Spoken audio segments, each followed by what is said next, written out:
Mga Kanoysi, welcome back sa ating YouTube channel, Pilipinoysi. So ngayong araw, another update naman tayo about WPS nating mahal. No? So ang video ito ay mula na naman kay Melbs Castle. So meron itong pamagat na Navy General pinagbantaan ng giyera ang China. Magdideklara ng digmaan sa China pag nagtambak sa... Saan ba magtatambak yan? Tatambak na naman, no? Baka kalaunan sila na yung tambakan dyan, ano? So, bago natin simulan, Melbs Castle, supportahan nyo yan. Tapos, syempre, kung trip nyo ng mga ganitong reaction video, may kasama kayo manood, huwag nyo na rin kalimutang supportahan yung YouTube channel natin, Pilipinoysi. Sa mga Kanoysi, hindi na natin ito patatagalin pa. Simulan na natin, baka agawin pa ng China. Again, ang pamagat ng video ito, Navy General pinagbantaan ng giyera ang China. Magdideklara ng digmaan sa China pag nagtambak sa... So again, Melbs Castle, Pilipinoysi, like, comment, share, subscribe. Start. Ng China sa Scarborough Shoal. Kaya pala nag-deploy ito ng balak magtambak ng China sa Scarborough Shoal. Kaya pala nag-deploy ito ng malaking barko sa Baho de Masinloc. Magsisimula na kayang manakop ang China? Usap-usapan pa lang yan. Pero itong Philippine Navy seryoso. Kung babalakin raw ng China magtambak dyan, magkakagyera talaga tayo. Pagbabantayan ni Commodore Trinidad laban sa China. Sige, subukan yung magtayo dyan. Malaking gulo to. Hindi daw nagbibiro ang AFP. There are 4 red lines given by the government. One of these is the no reclamation on Baho de Masinloc. The AFP, the Philippine Navy, has appropriate contingency plans in place in the event that this will be violated. These are red lines. Non-negotiable. Diba? Non-negotiable talaga. Dapat ipamukha talaga sa kanila yan. Kasing pumasok ang China sa Baho de Masinloc para siguro mabakura na magtambak na agad. Pero this time, imbes na makalapit ang China monster ship, papalayo to ng papalayo. Dalawang barko kasi ng Philippine Coast Guard ang magkasamang nambabraso dito. Yan ang BRP Gabriela Silang at BRP Teresa Magbanwa na muling nagbabalik. Dito kinumpirma ni Commodore Tariela na hindi hayaan ng PCG makapasok to. Sana lang. Tapos syempre, bago natin sabihin na hindi natin hahayaan na makapasok, dapat meron na tayong strategy kung talagang susubukan ng China na pumasok. Kasi alam naman talaga natin may napapasok at papasok talaga yung China dyan kahit anong mangyari. Kasi yun nga, gustong-gusto nila or sobrang in love sila sa West Philippine Sea nating mahal. You know? So baka pagdating ng araw, iraram na naman tayo or water cannon tayo ng China tapos wala rin tayong gagawin, di ba? So useless lang din.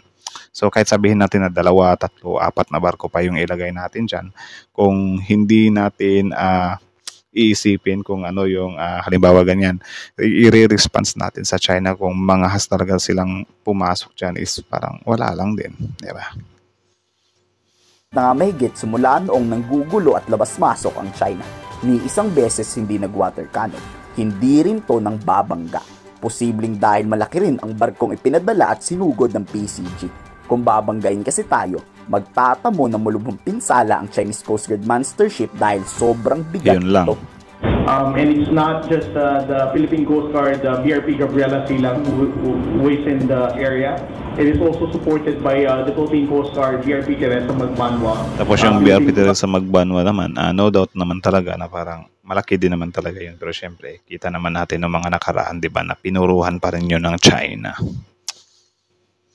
MRV vessel 9701. So as of this time, we have 2 Coast Guard vessels pushing the China Coast Guard 5901 move further away from the coast of Zambales. Hindi nagugustuhan ng China ang pagpapalayas sa kanila. Teritoryo raw yan ng China sa mga... Kahit naman hindi nyo magustuhan, never nyo din talagang magugustuhan yan kasi hindi nyo makakamit yan ng ganyan lang. Pero na lang siguro kung yung mga Pilipinohan natin dito hindi pa rin nadala, baka next election kung tatakbo yung mga Duterte, which is mga pro-China, ibabalik na naman tayo sa zero. Baka magkakaroon na naman sila ng mga gentleman's agreement. So sana gising-gising din tayo, So wag nating hayaang manungkulan yung mga pro-China sa bansa. Para syempre, yung ginagawa ng Pangulo natin ngayon, ng administrasyon natin ngayon is magtuloy-tuloy siya ba? Hanggang sa mabuwiswit yung China yan dyan. Tuloy.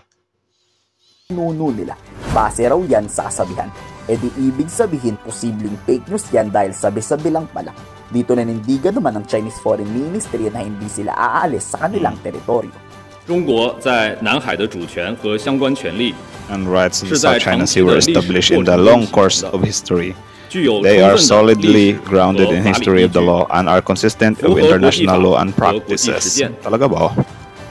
中国海警在相关海域 China Coast Guard's patrols and law enforcement activities in relevant waters are lawful, justified, and beyond reproach. Lawful yung mukha nyo, lawful. Sa amin na nga ibinigay ng arbitral yan eh, tapos lawful yung mukha nyo talaga ako. 航执法合理合法，无可非议。 Iinis ako. 中方敦促菲方停止恶意炒 China 作， calls on the Philippines to stop the malicious accusations. Paulit-ulit? Paulit-ulit? Mga mangingisdang Pinoy ang gustong palayasin ng Chinese monster ship.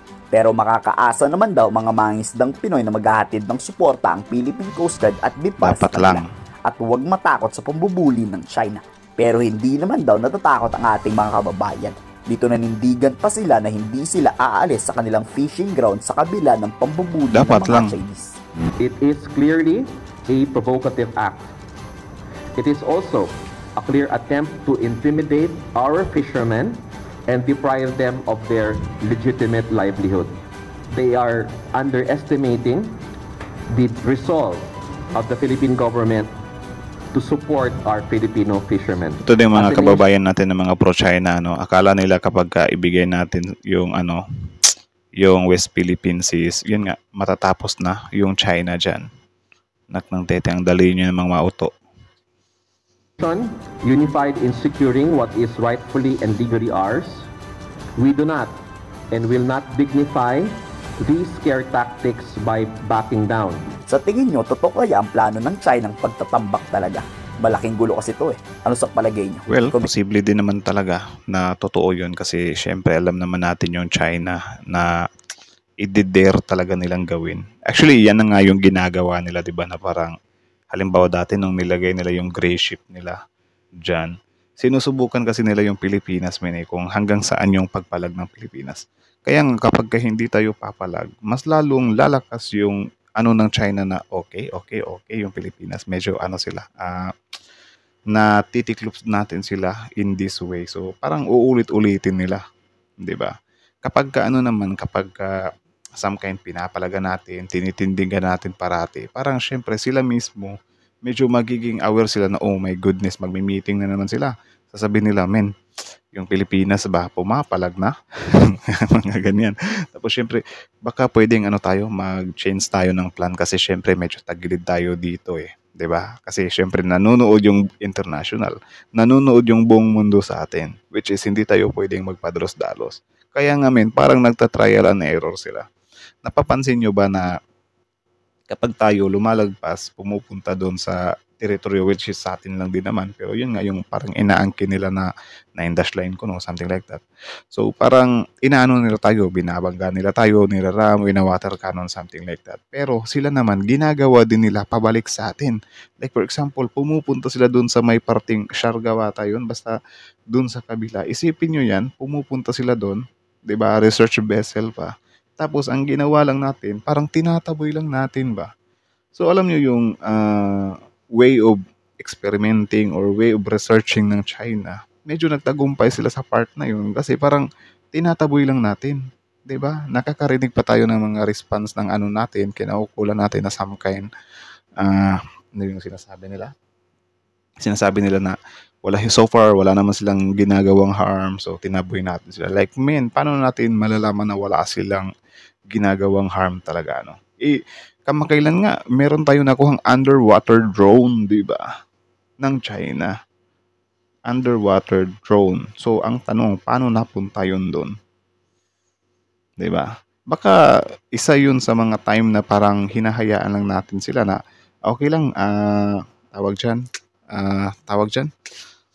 anong yung nami-mental ba o anong tawag ng labay siya sa Bisaya, parang napadaan, something like that.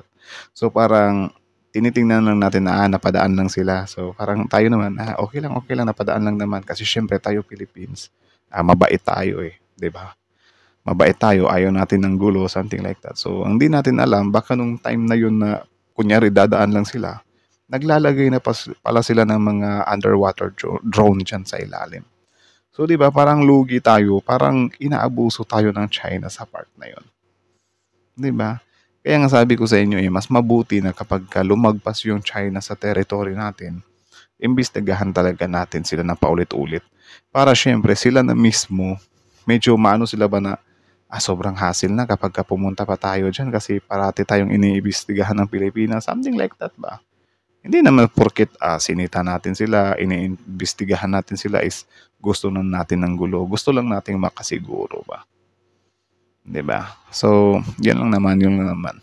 So, kayo naman sasabi nyo dito, comment down below. So, again, ang video ito ay mula kay Melbs Castle. Supportahan nyo yan. Original video link in the description box below. Tapos, syempre, bago nyo iwan yung YouTube channel natin, Filipino IC. Don't forget to like, comment, share, subscribe. So, that's it. Thank you so much for watching Melbs Castle, Filipino IC. Like, comment, share, subscribe. Filipino IC.